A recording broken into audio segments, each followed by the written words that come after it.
You know Gray Bar for electrical parts, but there's one more thing you may not be thinking of us for that can help maximize your next project's total value. Our pre-project planning services are designed to help you win the bid, save on labor costs, and keep your installers productive across your entire build. The sooner you call us, the better. Because when we're there from the beginning, we can anticipate your needs and help you solve problems before they become problems. Yep, Gray Bar does that.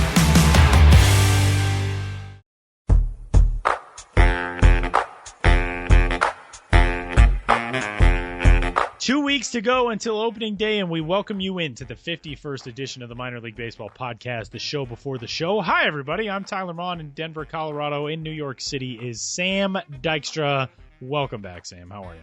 Good. How are you doing, Tyler? Good. I'm good. It's we're finally counting down spring training days in that you can tell everybody's getting annoyed with spring training. Like, we've hit that when the Adam LaRoche story went on for a week. You could tell we had hit that point in spring training where everybody was like, it should just be opening day like tomorrow. Yeah, and it's also hit that point where we're all constantly debating with ourselves whether spring training results matter. Yeah. And we're just like, this guy's having a great spring, and I don't know how to feel about it. And nobody knows what that means in the long run. Yeah. I typically just say don't worry about it. Don't think anything about it. They can sometimes show like somebody's done something differently with their swing or something like that, but especially for pitchers, if they're having a really good spring or a really bad spring, just don't even think about it. We'll start worrying about things on May 1st. Yeah. So with that, we only have a couple of these episodes to get to you before we can actually start talking about games that do matter, which is a whole lot of fun for all of us. And let's kick things off. 3 Strikes for episode number 51 of the Show Before the Show podcast. The week's big story on MILB.com is Sam Dykstra's overall farm system rankings. We've run you through under 21 talent, top pitching prospects, depth, top position player prospect depth. Sam, farm system overall rankings. I would imagine this is a tough one to compile because you went 30 through 1 in a countdown of all 30 major league organizations. MLB.com released their top 10, but you went the full bore. What was it like getting this whole thing thrown together? Yeah, I mean, it's a lot of just looking at you mentioned depth. I mean, that's what a lot of it is for me, is what is the depth of an organization, but also what is their top talent. I mean, a lot of these organizations, you like to look 1 through 30, what they have for prospects. But normally, you're only churning out maybe 4 or 5 major leaguers from that group of 30, 4 or 5 regular major leaguers if you're lucky. So it comes down to, the first thing I look at is top talent, who has a lot of top 100 guys, a lot of top 50 guys.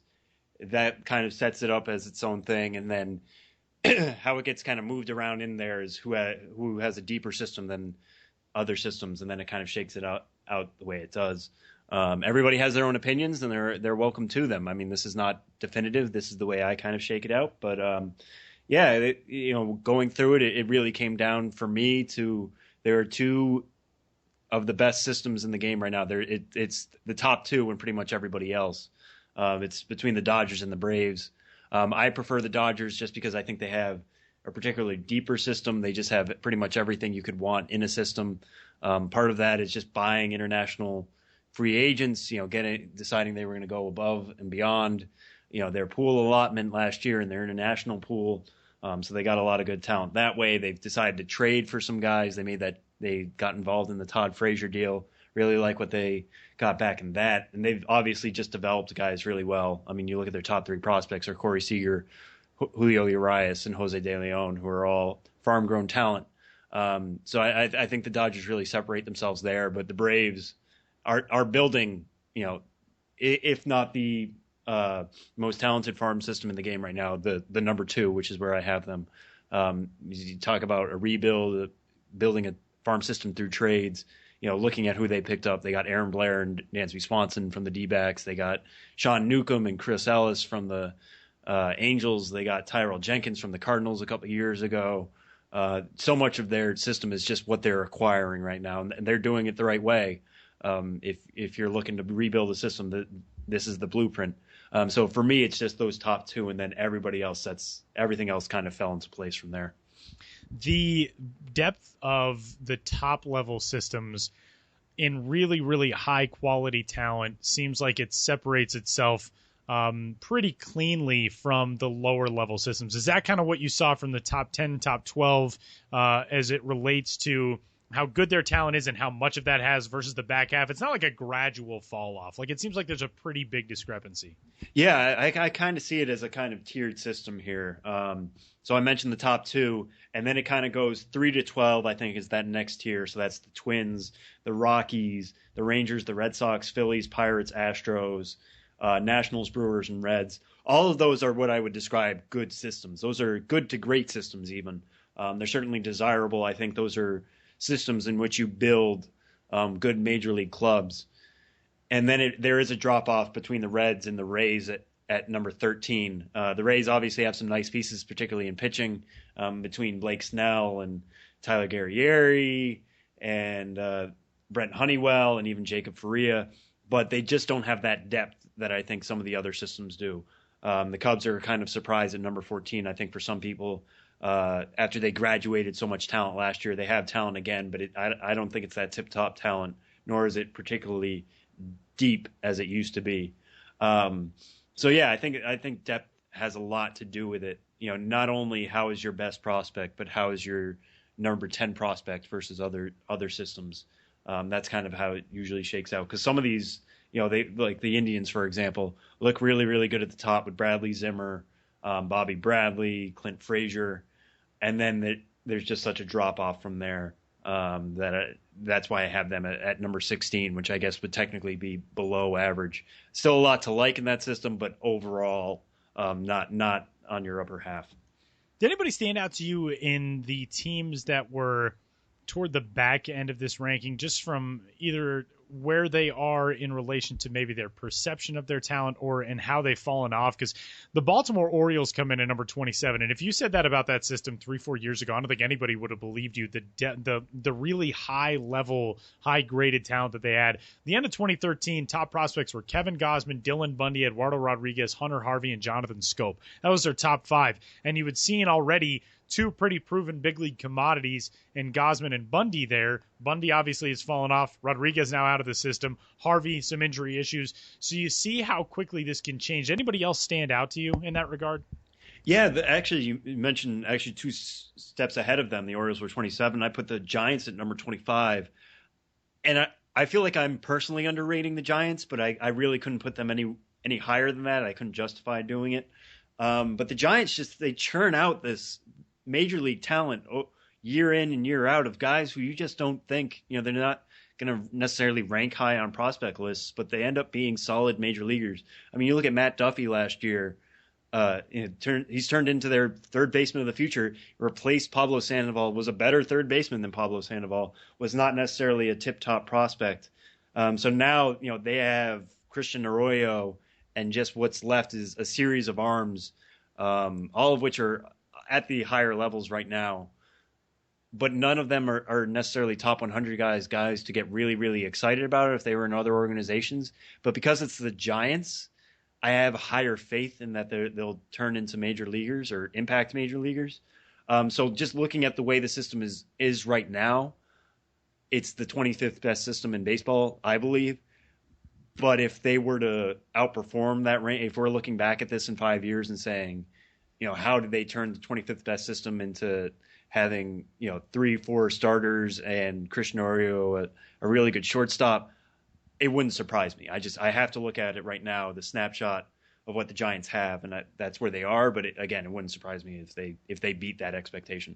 I talked with Giants farm director Shane Turner when I was in Arizona a couple weeks ago, and it was one of the most fascinating interviews I've ever had with a player development guy, just in the way he explained things. But one thing that he said, which I thought was really, really insightful, is he said, yeah, I mean, we're obviously proud of the guys that we send to the big leagues and who graduates and who does well, but we also know how quickly that can change. And the quote that really resonated with me was, he said, we won the World Series in 2012. In 2013, the big league team gets ravaged by injuries, and we did not have the talent at the minor league level to send up as reinforcements to continue playing at the level we had played the year before.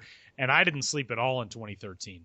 And that was, to me, that's the level that those guys expect. And the Giants have been able to do that in the years where they've been really successful. But in the years where they haven't, it's been because they have kind of a thinner margin for error, I think, than maybe what their success portends about them. And that really struck me as being very insightful, that you know kind of what the system is and what it needs to be. And when it's not there, it makes you ever so conscious going forward of what you need to do to ensure that it will be there the next time that you need something like they needed a few years ago when they were really racked by injuries at the major league level.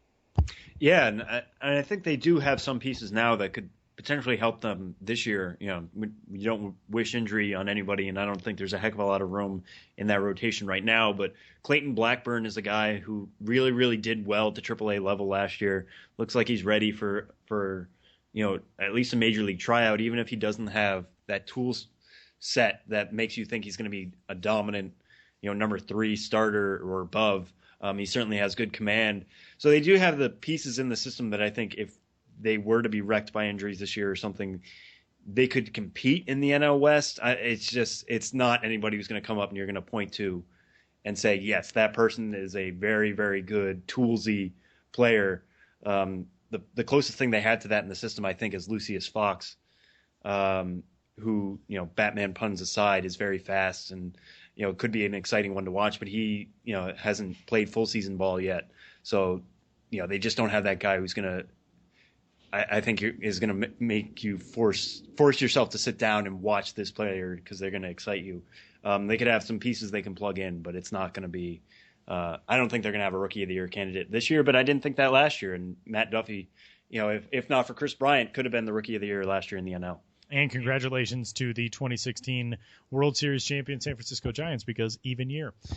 Sam, the systems that are beyond that first real elite group of talent for strike 2, who do you think can make a jump in 2016, 2017, and beyond to get into that discussion going into next year of who now has separated themselves as being one of those upper echelon, upper tier levels? Yeah, so I said it's kind of the top 12 and then everybody else, but I'm gonna talk about the Reds a little bit, who are right on that line there at number 12. You know, we talked about the Reds a lot in terms of a rebuilding team and a rebuilding franchise, what they've done to their farm system this year. It kind of used to just be Robert Stevenson and Jesse Winker, and then kind of hope that they would develop somebody else.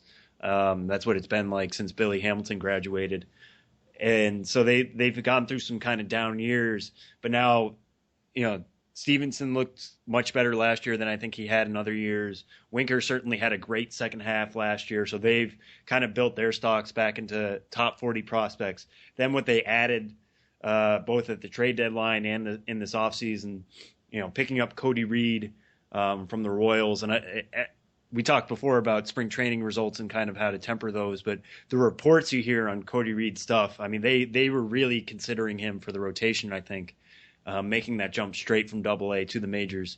I know Joey Votto in particular was really, really excited to see him and go against him in camp. So Cody Reed seems like a fantastic pickup, not just a guy who was a one-year wonder, made a big jump last year. Jose Peraza is another guy who, you know, they got from the Dodgers in that Todd Frazier 3-team deal. He's a top 100 prospect, a lot of speed, could make it for an intriguing top of the lineup option. You know, has to kind of figure out where they're going to play him. But the system is already just so much more exciting than it was before.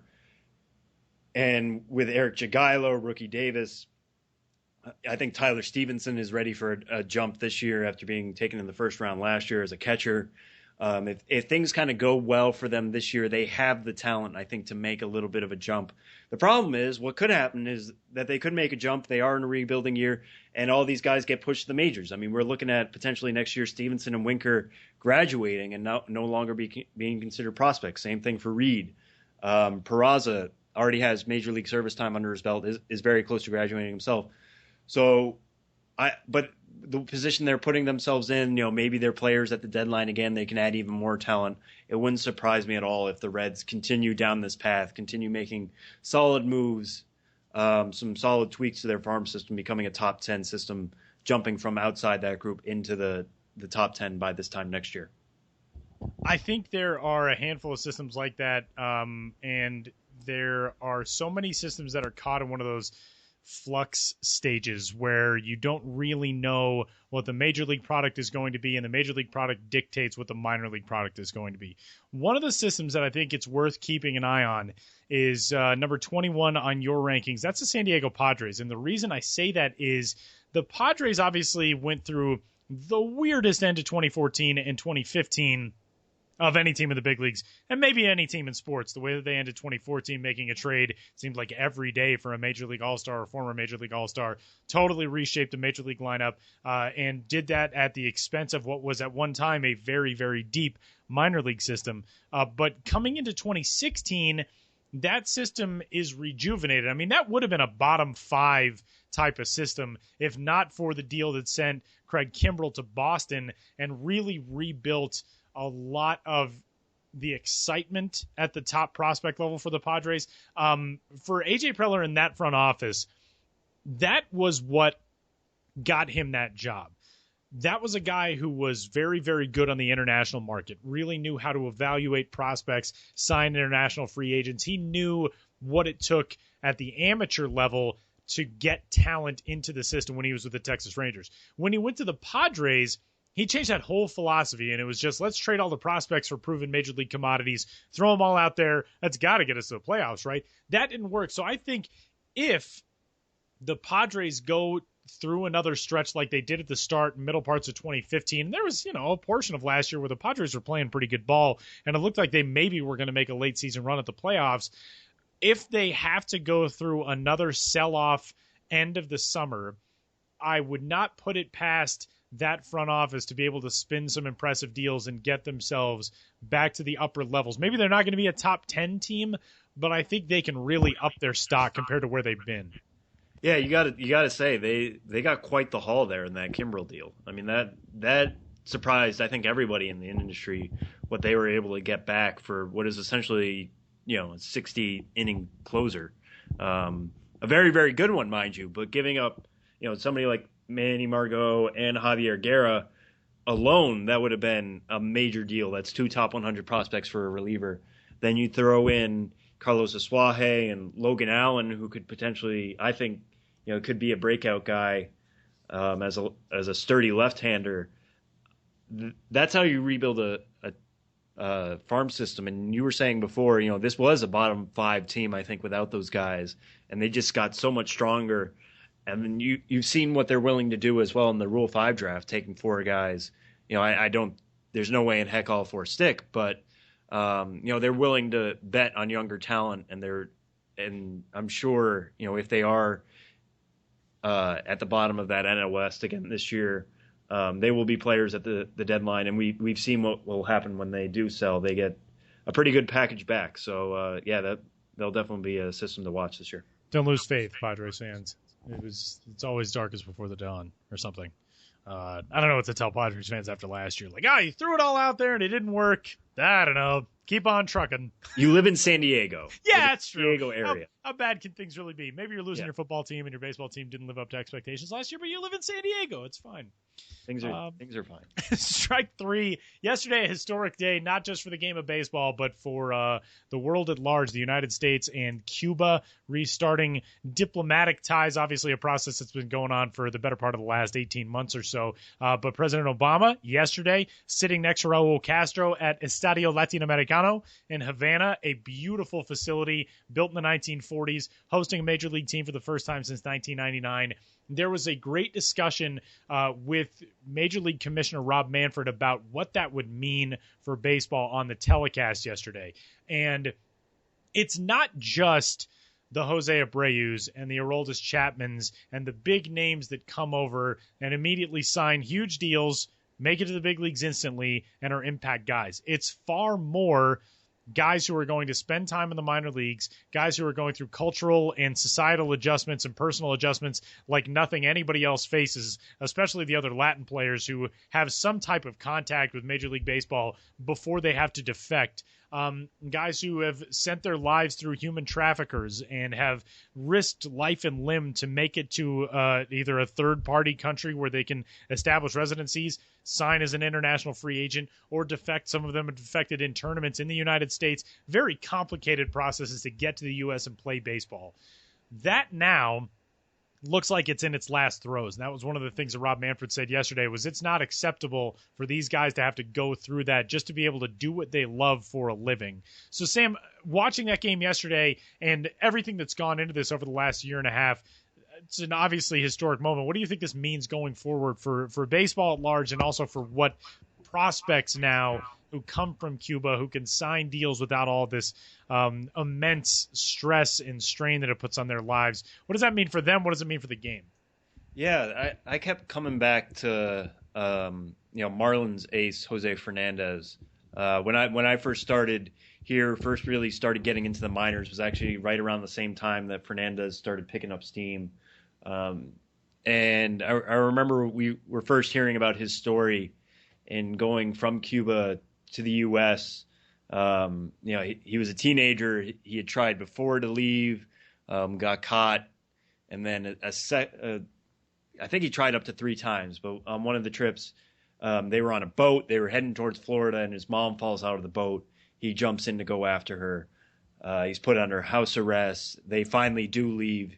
He ends up setting up camp in Florida, ends up getting drafted. It's been a really, really good story. But a lot of that, there's so many ramifications for this. It isn't so simple as, great, now Cuba is open again, and, hopefully it'll be so much easier to get talent from there. We won't have to get defecting guys. We can just sign them as if they were out of the Dominican or out of Venezuela. But a lot of these guys kind of wanted to go away from that regime. I mean, there are political aspects to this as well. They were escaping that country because of everything that's gone wrong with it. And I don't want to get into the political ramifications of that, but there's a lot going on there for just the Cuban players currently in the game who are trying to escape that country, and now we're opening up to that. And that's what I'm going to kind of look at going forward of, for some of these guys, I think Darren Verona was so happy to be back yesterday, a Rays prospect.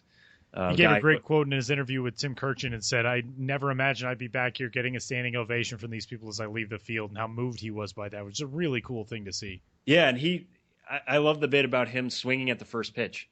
As a pop out to second, and to some of us, that's just, that's a 5P in your scorebook, and you move on. But for him, he was like, I was not letting the first pitch I see on this soil again just go by me. I had to make contact on that. So cool. And that's such a telling quote. There's just so many layers of this. In a perfect world, maybe Cuba would be a democracy. They get to choose their leader, that we get to free and everything's open. It's not a perfect world in that aspect. There's so much change that still needs to happen. This is the first step of that. We've gone through decades and decades of no change in relation between the U.S. and Cuba, and baseball in Cuba. So hopefully this is the start of something. We're going to have so many layers we're going to have to peel back, and so much history that's going to have to. It is not an easy process, but hopefully 10, 15 years from now we're looking at this game, this time in history as a change for not only our two countries but the game in general. And it was a big moment yesterday, and it was fun to watch. And you hope that for the next generation of Cuban baseball players coming up, there are not the roadblocks that the others have had to break down in order to get here. Because I don't know what the backroom dealing is like in a diplomatic situation like this, and I don't know how much influence an organization like Major League Baseball could possibly have in that. But what I do know is baseball has the ear of the Cuban government, and baseball has the ear of the American government in certain ways. So I don't doubt that there are discussions that have gone on, because in part of the fact that you see stories like Yasiel Puig, you see stories like you're talking about with Jose Fernandez. Those things do not go unnoticed. People should not have to go through that in order to do what they are talented at to make a living. And yeah, it's not a perfect world. We're not going to see the situation change overnight in Cuba, but the approach that can give those guys an outlet and an opportunity to come over, apply their trade, make a living, help their families out, help their communities out. I think that's not to be understated, the fact that baseball really has something to do with that. And you see what it can be as a unifying force between two countries. I've been to all the World Baseball Classics through the first 3 editions, and I'll be going again in 2017. And people forget in 2006, there was really a big discussion in the weeks leading up to that tournament that Cuba would not be involved in the World Baseball Classic because the United States government had not approved I think it's a special waiver that would have been needed in order for Cuba to take part, because in part the champion of that tournament would end up receiving prize money, and it would violate the embargo if the national team of Cuba won prize money and then was just allowed to give that money to the government. So a backroom deal was basically cut that if the Cubans won, they'd be doing some relief work for Hurricane Katrina survivors in New Orleans with their portion of the money, and that's how it all played out. But that all went on beyond the public eye, and people didn't understand that that's how all of those walls got taken down in order to allow Cuba to participate. So baseball's a big component of this, and that's really, really cool to see. Yesterday, President Obama's there cheering a sliding catch made by Cuba center fielder, then signaling safe when Kevin Kiermaier scores on a close play at the plate. He's slapping Raul Castro on the arm. That's what sports do for people, and that was really, really incredible to see. Yeah, no, it was definitely an historic moment. And I wonder what is that going to mean for the WBC? You mentioned that before. Are Cuban players now going to represent Cuba in the WBC? Are we going to see Yasiel Puig don the uniform of his country? I mean, I go back to the political thing. That's something they have to kind of wrestle with themselves. Yeah. If Major League Baseball will allow it, do you want at the same time you're wearing Cuba across your chest, you're also wearing the Castro regime across your chest? Right. They probably want to see lots of changes going on there. I think Fernandez mentioned that a little bit talking to the press yesterday. But yeah, no, this opens up so many different doors that seemed so closed for so long. And it's nice to see baseball so involved in that. President Obama could have gone to Cuba and just gone on a plane and came back. But the fact that baseball was involved, invited to the table, just made it so much cooler from our vantage point. And it looked like it will have an effect on our sport, and we'll have to keep a close eye on that. The Cuban national team has been down over the last decade or so because of all the defections. But if all of those guys get to play one day for whether it's a Cuban WBC team, if it's a Cuban Olympic team, if the Olympics get baseball back for the Tokyo Games in 2020, watch out, because that team will be ridiculously loaded. The defections have ravaged that team over the last decade or so. But man, if you could put all the best Cuban talent in the world back on one field, I don't know if anybody's beating that team. So keep an eye on that, because that'll be a lot of fun to watch going forward as well. So that puts a nice, neat little bow on Strike 3 for this week's edition of the Show Before the Show podcast. You can find us all over the place, by the way. Head to Minor League Baseball's official website. That's MILB.com/podcast. You can find all of our past episodes there. You can also find links to download the show through iTunes and in your RSS feed, if that is the way that you access your podcast library. So you can find all of that there. Give us a rating, a review, a subscription, anything and everything else that you would like to say about the Show Before the Show podcast. And you can get in touch with us anytime, podcast at MILB.com. And so that'll send us out of 3 strikes for episode number 51.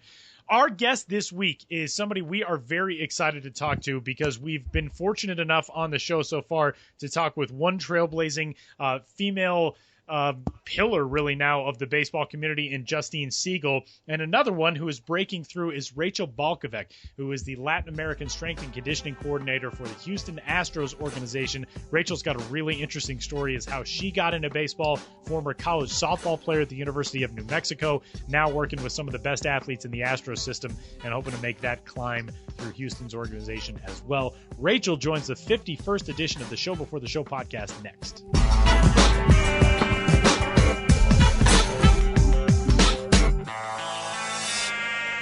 Show Before the Show podcast continues along from MILB.com. We are headed to the Grapefruit League in the Houston Astros spring training facility, which is a place where we actually have not gotten to go a whole lot so far this spring. But Rachel Balkovec joins us from Kissimmee, Florida, correct? That is correct. Much better weather down there than a whole lot of places. Yep, I'm standing on field 1 at the complex outside, so if it's a little windy, then I apologize, but I'm working the game tonight, so outside. Well, tell us how it's been going so far. Let's give people some background. You are right now overseeing the Latin American conditioning program in the Astros organization, one of, if not the premier system in all minor league baseball, not just from talent, but really from the way this organization has blazed a lot of trails over the last few seasons. What has this spring been like Absolutely. for you? Just kind of tell us about how you got into the Astros system.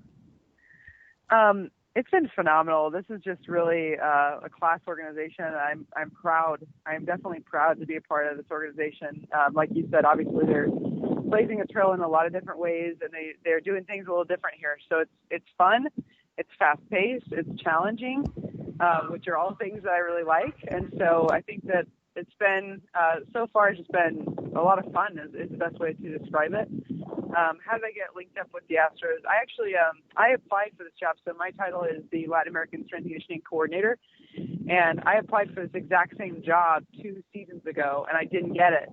So, which is a great story that I probably don't have time to tell. But I didn't get the job. I wasn't fluent enough at the time. I didn't have enough Spanish under my belt, and so at the time I did not get the job. And so this is kind of like 2 years in the making for me to come back and have an opportunity to be able to do this after spending 2 years with the Cardinals as the coordinator and getting a little more fluent with my Spanish, a little bit more polished in that area. So that's kind of how that came about. Long story short. Yeah, well, yeah, kind of take us through that story a little bit then. How did you kind of learn Spanish? How did you kind of get into it? And how have the players kind of taken to you so far? You know, being a new person around camp, being a non-native speaker, what is that like? I think it's probably like if an elephant were to open its mouth and quack like a duck. So people see this white girl, I'm from Nebraska, from Omaha, and I had the normal like high school Spanish, and by the time I entered baseball in 2012, I'd completely forgotten all of it.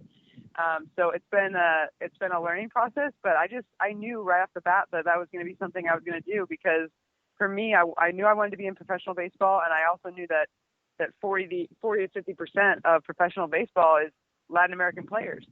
And so for me, it was a no-brainer. It wasn't an option. I had to learn it. It was something that, just like anything else, like I had to learn strength and conditioning. That was something that was going to make me better at my job and allow me to better relate to the players and have them buy in more.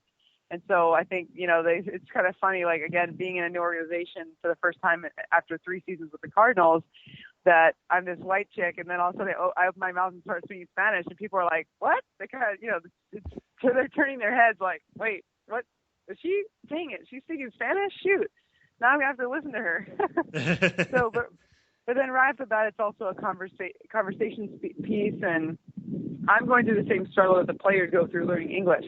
So as much as you wouldn't think that a woman like me from Nebraska has anything in common with a Latin American baseball player, we really do. So I'm teaching them Spanish, and they're teaching me. I'm teaching them English. They're teaching me Spanish. It kind of develops.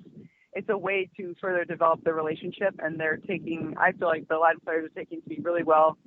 And I feel like that's, those are my favorite players to work with. And I feel like they know that, as long as you care about them and that you're invested in their career, they're going to eat out of your hand no matter what. So it's going well. Yeah. And once you get over that language barrier and you guys are obviously establish those relationships, what is it like being a strength and conditioning coach, especially at the minor league level with a lot of these younger guys coming up? A lot of people kind of don't really know what goes on in those backfields and those, in those workout rooms. Nobody knows. Yeah, kind of take us through it then. Knows.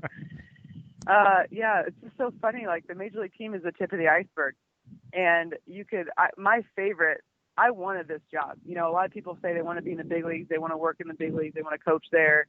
But for me, I wanted this job. This is a dream come true for me, and I love working with the younger players because you really get a chance to not only affect them physically as a baseball player, but as a young man, you get to shape them with discipline, with education, with creating good habits for them physically and mentally.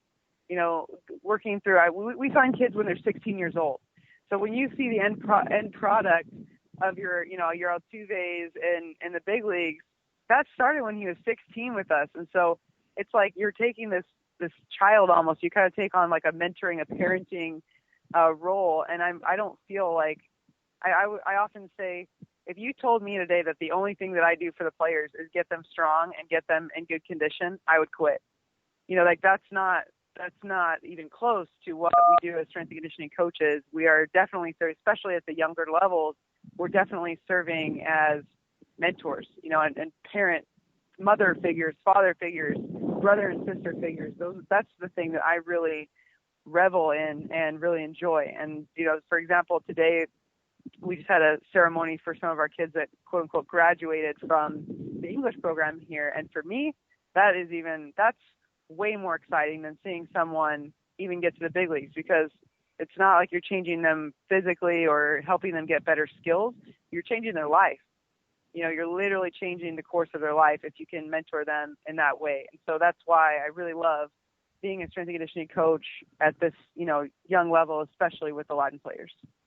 Rachel, you got your start with the Cardinals as an intern a few seasons ago, and I wondered if you could tell us a little bit about how much, I would imagine, once you start applying for jobs after that first internship in any career field, it's always easier because at least you have that experience. You can say, I've done this at this level.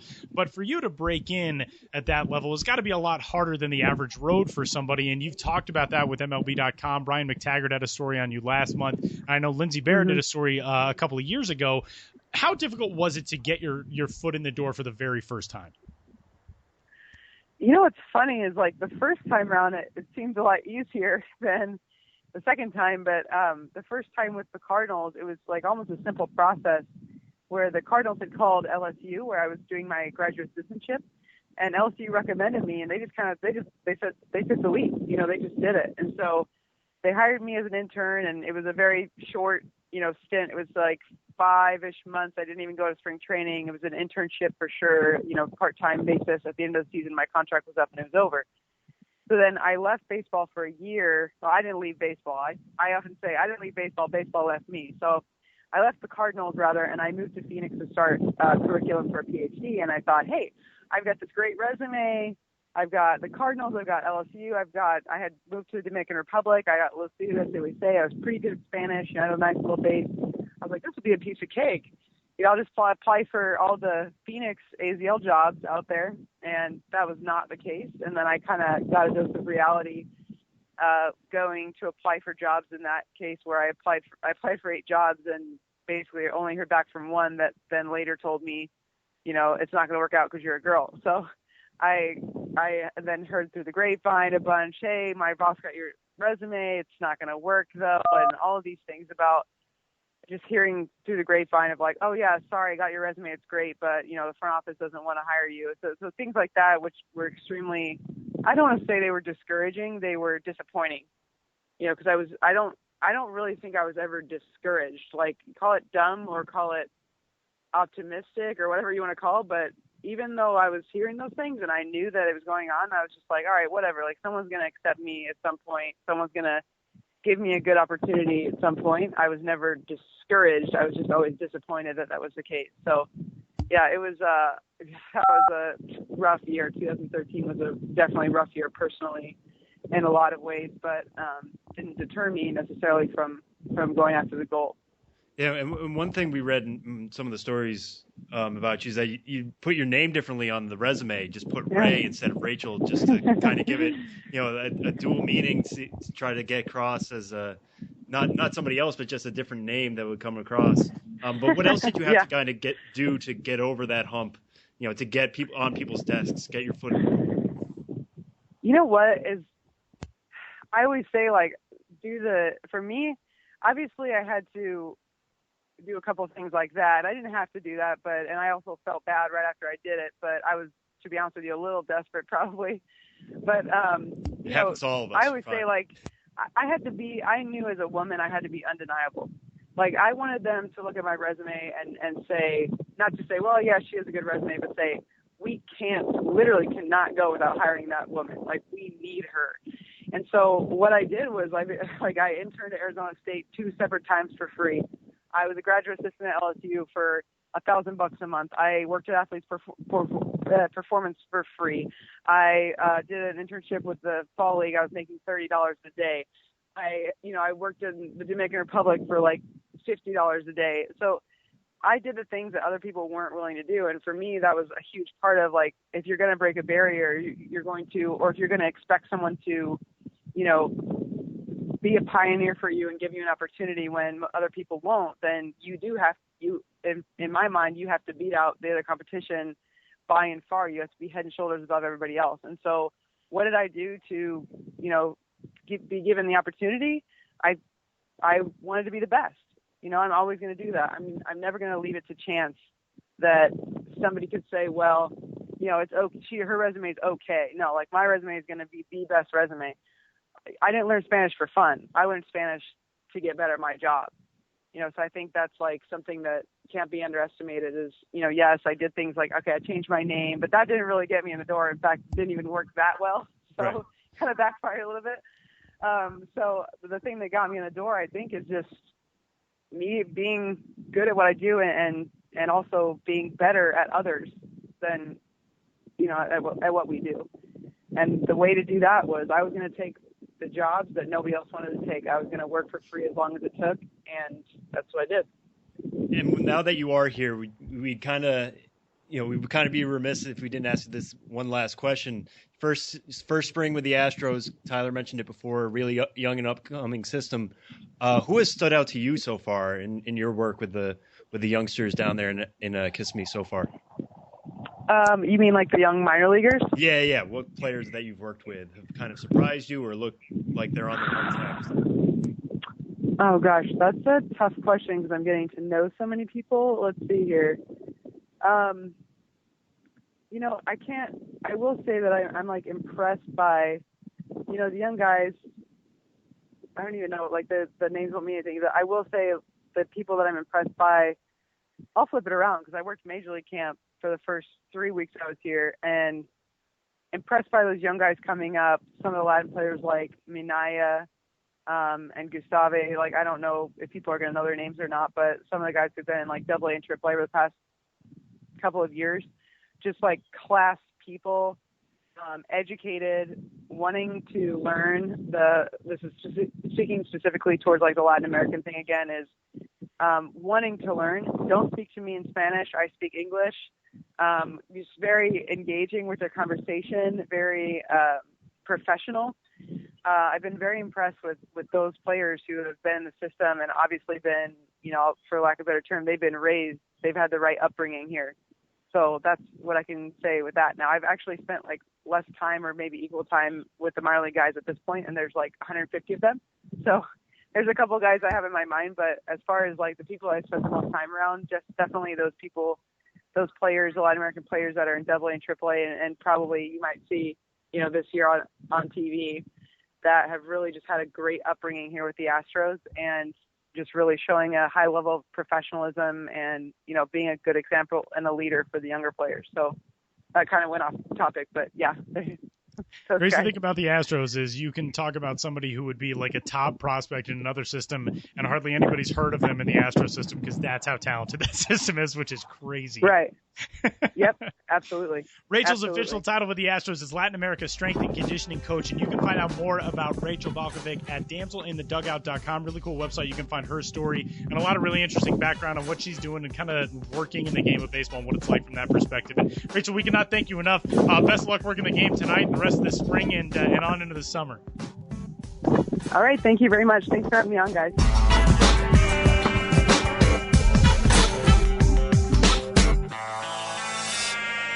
You can find Rachel Balkovic on Twitter. She is at Damsel in the Dugout. DA Dugout. Her website, by the way, is Damsel in the Dugout with a TH, and you can find her stuff there as well. Big thanks to Rachel, who is the Latin American Strength and Conditioning Coordinator for the Houston Astros organization. Really interesting story and a really interesting conversation to have with somebody who's breaking barriers all over the place in the world of professional baseball. Really, really cool stuff from Florida. So we'll head back into the offices, and Benjamin Hill joins the show for this week's edition of our conversation with Ben. What's going on, Ben? Not much. I haven't broken any barriers lately, but still happy to be here. Don't worry. I don't think I've broken a single barrier ever. So Rachel, on every day that Rachel wakes up, she's breaking more barriers than I have, which is really cool for her. Yeah, not so cool for you, man. Step up your game. Much bigger downer for me. This is a big week, though, in the promo world and the craziness of 2016 world already. Let's get at the big story first. The Lehigh Valley Iron Pigs have been also groundbreakers in a different sense of minor league baseball. They have upped the ante, following maybe in the footsteps of arguably the most successful promotion last year of any minor league baseball team. The Lehigh Valley Cheesesteaks are on the way. Take us through it. Yeah, as you mentioned last year, the Fresno Grizzlies honored their regional cuisine with Fresno Tacos Night, and they became the tacos for a day. And this year they're going to be tacos throughout every Tuesday home game. Tacos hats, tacos jerseys. Big success, went viral, nationwide phenomenon. And today, the Lehigh Valley Iron Pigs did their version, or not today, but yesterday. It's all relative. But the Lehigh Valley Iron Pigs on June 10th, they're going to do Salute to Philadelphia Night, and the centerpiece of that is they're going to be the Lehigh Valley Cheesesteaks for the evening with appropriate cheesesteak jerseys and hats. And there's a social media campaign and a voting campaign around this, whether the hat that the team wears on the field is with or without onions, which is a big thing in the world of cheesesteaks, whether you order it with or without. So fans have to vote for that. And this was predictably blown up, gone viral. I think they've already sold the merch to something like 40 states. And yes, getting a lot of Fresno Grizzlies, Fresno Tacos comparisons. But I think it's worth noting that when the Fresno Tacos came out last year with that whole promotion, they got in a little Twitter spat with the Iron Pigs who said, well, nice to see that you're inspired by us, because the year before, the Iron Pigs had done their bacon jerseys. That's true. And their bacon hats. So that is true. The Iron Pigs go full on with the food, with the bacon stuff. They went with like a food item. Yeah, and then the Grizzlies moved it to like a meal.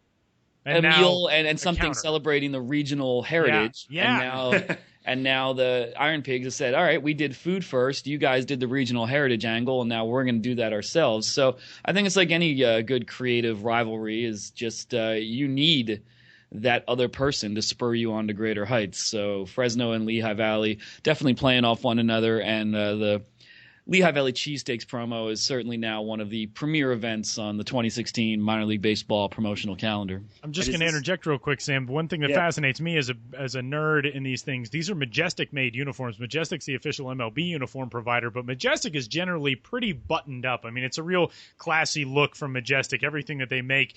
So to go the cheesesteaks route, I mean, ordinarily we see these promotional jerseys are made by the promotional companies. OT Sports has a big hand in that. We see them from other companies, but Majestic stepping in and making these, and with the new era hats, this is a very legit look.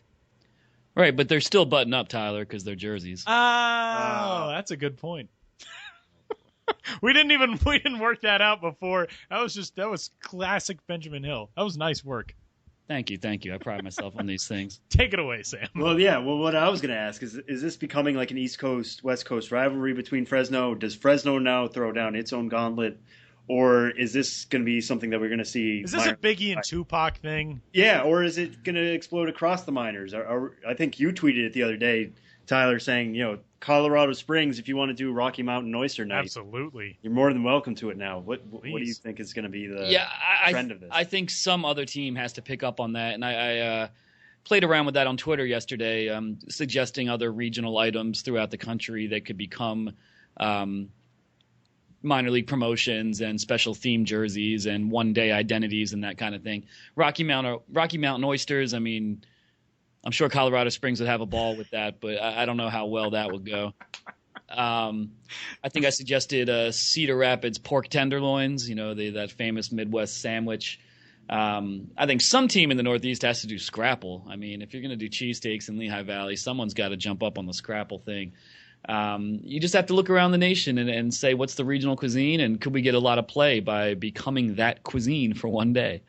Albuquerque's got green chili. Omaha's got runzas.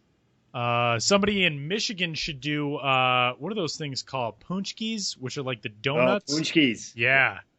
Oh man, we could do the entire. We'll just do one 3-hour show in which we dissect every single Vancouver Canadians get poutine. Everybody's got their thing. But Ben, this is, I mean, obviously because there's so much that came out of the bacon thing 2 years ago for Lehigh Valley, the tacos thing last year for Fresno. The really neat thing about this is the way that it connects with fans. And 2 years ago, there was a good push by Lehigh Valley when they did the Smell the Change campaign to really draw in fan involvement. Now they're doing that with this idea of the vote of wit or without onions. First of all, who is voting without? Second of all, how big of a step forward is that in the way that these promos go when it's not just we're doing something wacky, but we're also doing something wacky and you can be a part of it? Yeah, because I think what do people get more passionate about as regards their regional preferences and regional loyalties than sports and food? I mean, really, those are the two things people get argumentative about most likely when it comes to their specific region. So to combine the two is really a great idea, and it's something that people enjoy arguing about, and everyone's going to have an opinion. And I agree with you. If Without wins this thing, I mean, I just don't get it. It's the upset. It's the same way I feel about Donald Trump. Like, how would Without? There's no way. There's no way Without's getting the votes, right? Yeah, and then all of a sudden we're having a brokered convention to get Wit back in. A brokered onion convention. Yeah. While we're settling debates, though, you're a Philly guy. Pats or Geno's? You know what? I never really developed a loyalty for either. I liked Jim's, and ironically, I really started. Are they all named after guys? Is like every Philly cheesesteak place just a guy's first name in Philly? That is a common theme for sure. I really started to like cheesesteaks. I grew up in the Philadelphia area, and I went to college in Pittsburgh where there's not really any cheesesteaks. But then I really started to crave them, ironically enough, once I got to New York City, and there's a place in the East Village called 99 Miles of Philly. Which is fantastic. Which I just Better loved. than Shorty's? Shorty's is great, too. And there's, Shorty's in New York City as well. So you really do have good cheesesteak options in New York City. Now I got to try that one. Then I got diagnosed with celiac disease, and I'm not supposed to eat, rolls, bread. So that's tough. But I still crave cheesesteaks. Put them on nachos, put them on fries. Just dealing with cheesesteaks in my professional realm the last couple of days have really gotten me thinking how much I miss a good cheesesteak. That's for sure. We should also probably have a bracket at some point of the best food items in minor league baseball, and a lot of contenders would be there for cheesesteaks. I'm sure the Lehigh Valley Iron Pigs have a good one. One of the really underrated great cheesesteaks was in Kinston, North Carolina with the Kinston Indians. But if you want an under-the-radar good minor league cheesesteak, the Wilmington Blue Rocks have a phenomenal. They're only like 40 minutes from Philadelphia. If you're in the Philly area and you think I could go for a cheesesteak in a non-traditional setting, go check out a Wilmington Blue Rocks game. Get yourself a cheesesteak. All right. People wake up all the time and they're craving non-traditional setting cheesesteaks. Exactly. Thanks for the tip. Then let's move along to another week full of ballpark drama, it seems like. Let's start with the non-dramatic thing. There was for a long time a lot of drama surrounding the Binghamton Mets. That no longer is the case. There was a time where it looked like the Binghamton Mets AA affiliation was going to be moved out of Binghamton, maybe going to Wilmington. That's right on cue. Binghamton maybe was going to move into the New York Penn League. That all has been settled. Binghamton's staying in the Eastern League, but one of the minor leagues, I'll go ahead and say it, one of the most outdated logos in the minor leagues looks like it's going away. The Binghamton Mets will no longer be the Binghamton Mets, and this is something that is also going to involve a lot of fan discussion and involvement going forward. Yeah, well, you mentioned the Binghamton Mets possibly leaving the Eastern League. That is in one way, shape, or form or another. For the last half decade, there's been rumors regarding Binghamton leaving. They were tied in with rumors of going to Ottawa a few years ago, and that fell through.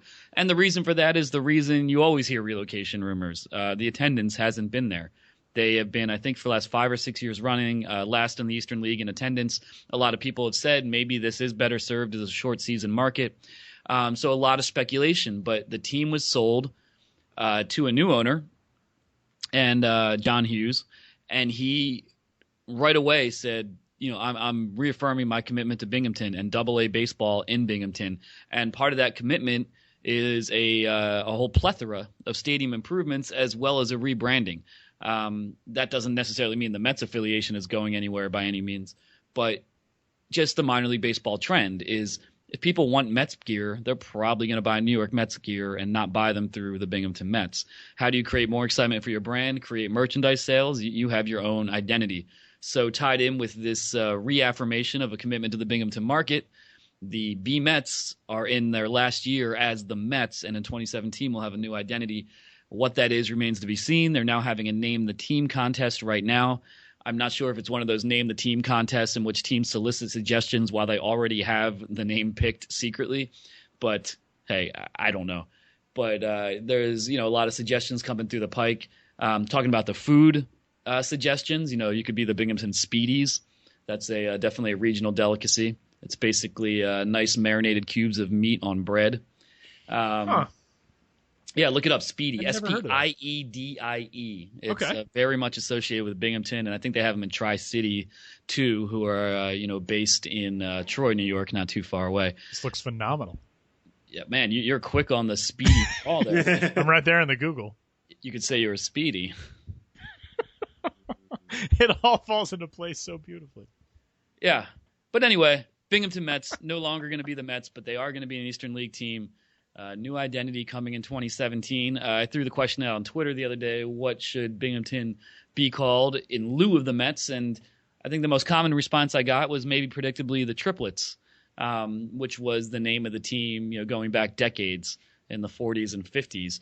And Sam and I actually looked that up because we were like, why is Binghamton the Triplets? And that was actually a Tri-Cities type of reference, in which triplets referenced three cities in the area, Binghamton, of course, being one of them, and the others being Johnson City and Endicott. So impress your friends. When the Binghamton triplets were the triplets, that represented Binghamton, Johnson City, and Endicott. One of the things you can do for a ton of fun if you're bored one day at work is go to Baseball Reference and you can search by any city their professional baseball history. So, yeah, the Binghamton Mets name dates back to 1992. From 1968 to 1992, between those years, there was no minor league baseball in Binghamton, but it was the Triplets starting in 1923 until 1968. But before that, it was the Binghamton Bingos, which I would be down with. And before that, it was the Binghamton Crickets, also a good contender. Crickets, there's just too many obvious jokes about low attendance, and that's what you're going to be hearing. That's a good point. And That's with why they pay the big Fireflies bucks. in there, yeah, it's another bug team. We have too many bug teams. You're not up on the bug teams? I like them. What would a bingo look like? I don't know. Is that you think it's a target? I mean, obviously it's a nickname for the city, but you think you go with a target there? The logo? I don't know, but there'd have to be some complimentary seating in the stadium, a free space. Yeah. Let's go west. California is the destination. The High Desert Mavericks, Ben, have started to be embroiled in what kind of quietly started as a feud between the city and ownership of the Class A advanced affiliate of the Texas Rangers, and now is really starting to billow into something to keep an eye on. This situation has gotten a lot louder, really, especially over the last week or so. Take us through the parameters of what's going on with High Desert. Yeah, this is a strange situation. The High Desert Mavericks, who play in the city of Adelanto, California, they have a lease for the use of their stadium with the city, who owns the stadium, Stater Brothers Stadium. They have a lease for $1 a year, and that's good for the 2016 season as well. Clearly a good deal for the club, but a legally binding contract that they sign with the city. And the city is now saying that this lease is in violation of the state constitution and the Mavericks should pay more money. And if they don't, they will be evicted from the stadium. And this tough talk is continuing here all the way up, practically 2 weeks before the start of the season. And if somehow the city is successful in getting the Mavericks out of the stadium, there's no contingency plan that could be created outside of forcing the Mavericks to play on the road, which would be disastrous for every other team in the California League, and not to mention the players. And I'm sure the Texas Rangers, the parent club, would be less than pleased about that. It seems very unlikely that would happen. Dave Heller, the owner of the Mavericks, said it's a zero concern. California League President Charlie Blaney said, there's no contingency plans in place. We're going to expect this to work itself out. The city is playing hardball, so to speak.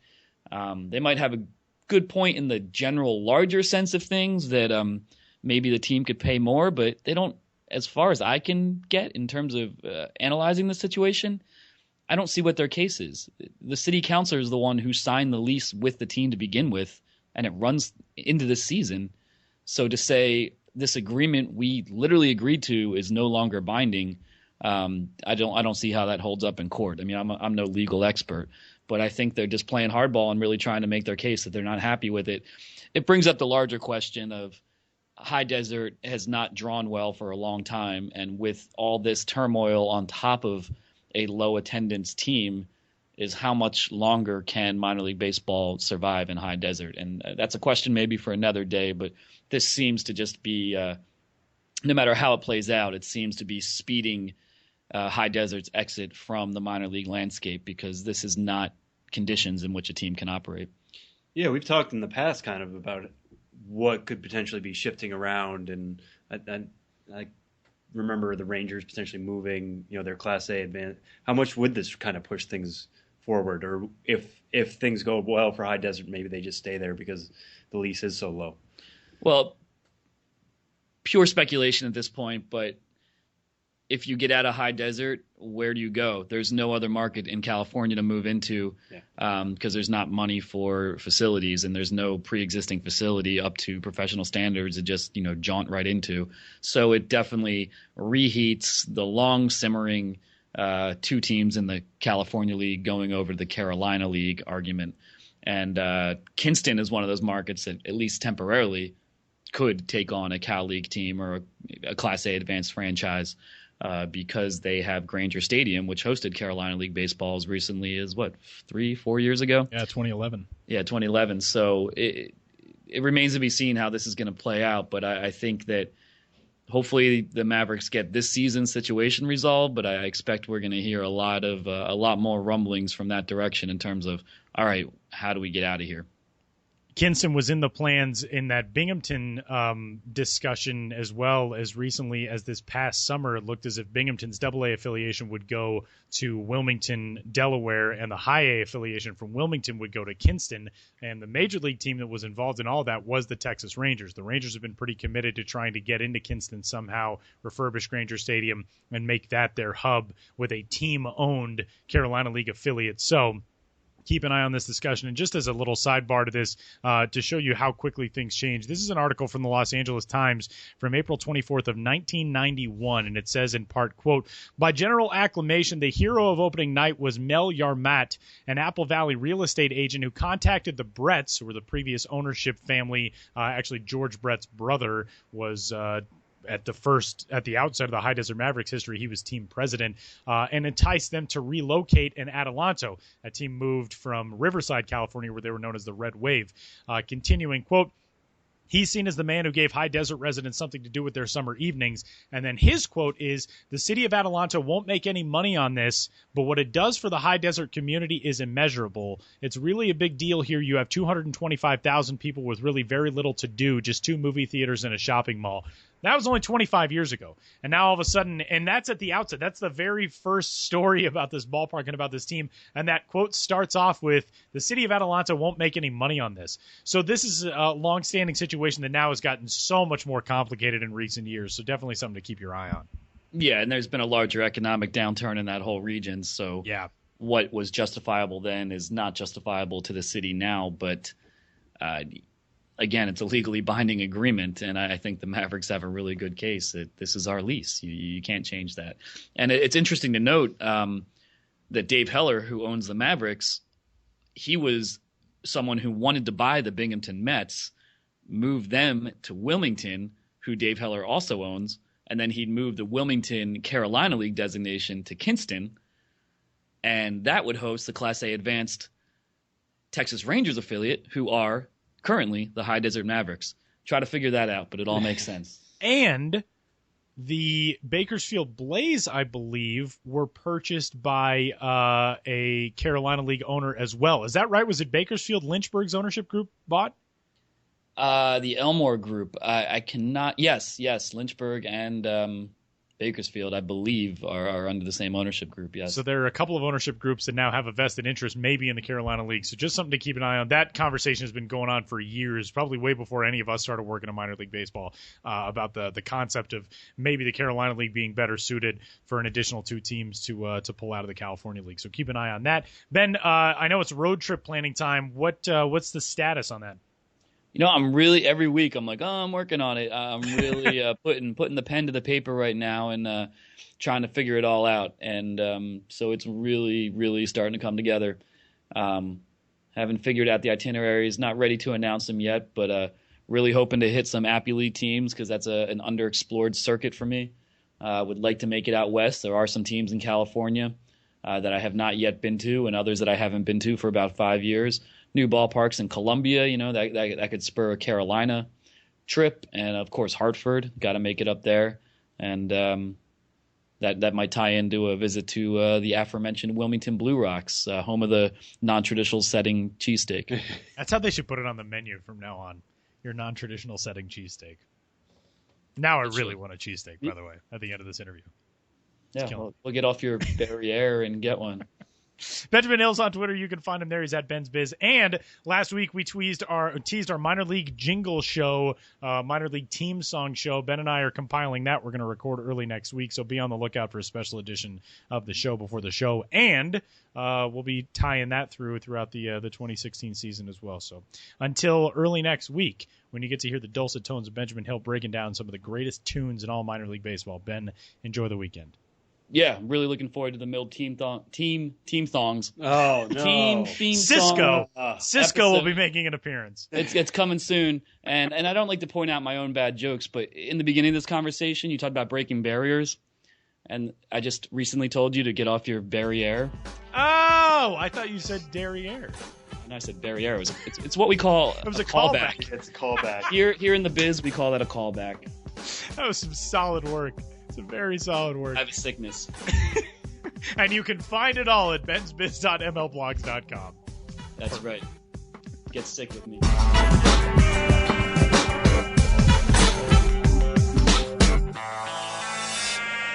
Big thanks to Rachel Balkovec of the Houston Astros. Big thanks to Benjamin Hill, our very own. You can, again, find Ben. He is on Twitter at Ben's Biz. And that Adelanto story is interesting. Keep an eye on that because that's going to be one to watch going toward opening day in the California League.